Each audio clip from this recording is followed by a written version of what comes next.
Hello दोस्तों, ये gear box है। इसमें ऑयल आता है।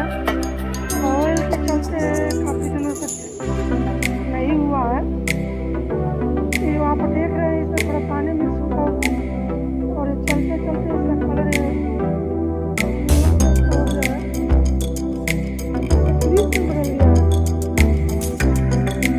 तो हम साफ करेंगे।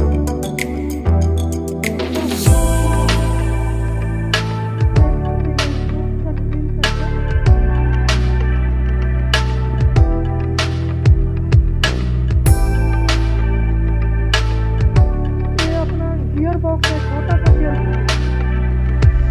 अभी इसको हम क्लीन करेंगे, दिखाएंगे।